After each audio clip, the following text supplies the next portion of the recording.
Hey guys, back here at Starbucks, let's talk about what just happened. Zoom in on the screen here, bud. Tell me when you're ready. Okay. A typical credit card transaction starts when the cardholder presents his card to pay for a purchase. The merchant then takes the card and processes transaction information and submits a request to his bank. The merchant's bank then submits the authorization request to the credit card network.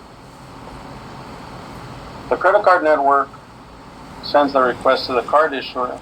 The card issuer approves or declines the transaction. The credit card network forwards the credit card's authorization response to the merchant's bank. The merchant's bank forwards the response back to the merchant, and the merchant receives authorization and completes his transaction accordingly. The clearing and the settlement stage of it.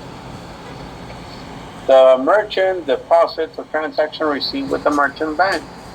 The merchant's bank credits the merchant's account and submits a transaction to the credit card network for settlement. The credit card network facilitates the settlement, pays the merchant's bank, and debits the card issuer's account.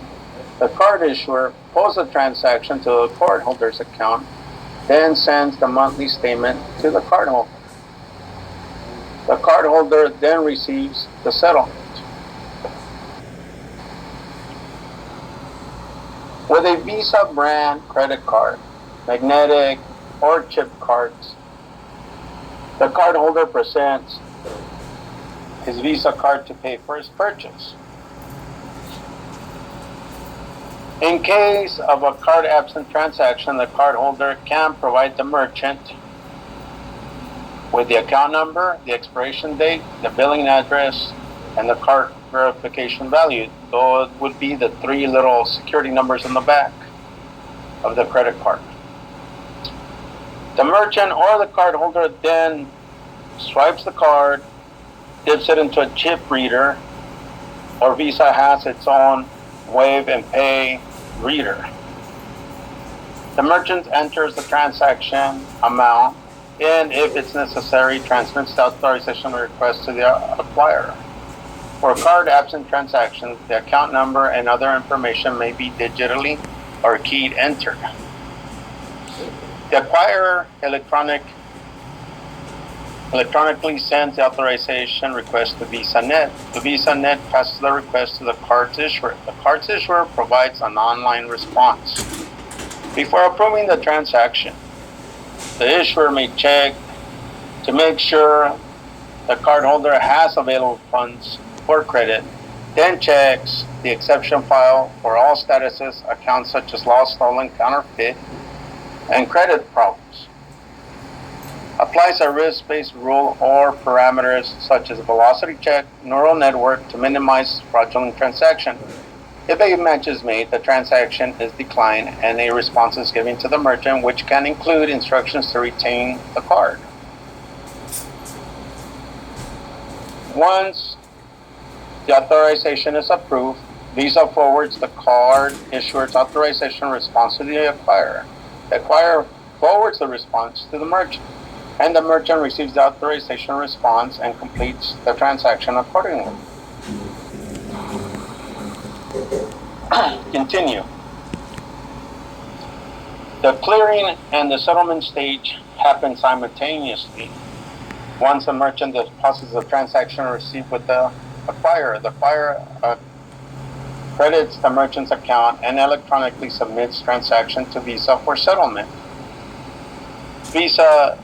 VisaNet then facilitates the settlement, pays the acquirer, obtains the settlement from the card issuer, then sends the transaction to the card issuer. The card issuer reports the transaction to the cardholder account, sends the monthly statement to the cardholder, and the cardholder then receives the state settlement. Now that we've seen the different types of credit card.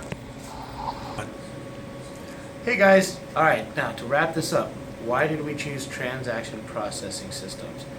Well, most of us are probably thinking about going into a business for ourselves at some point.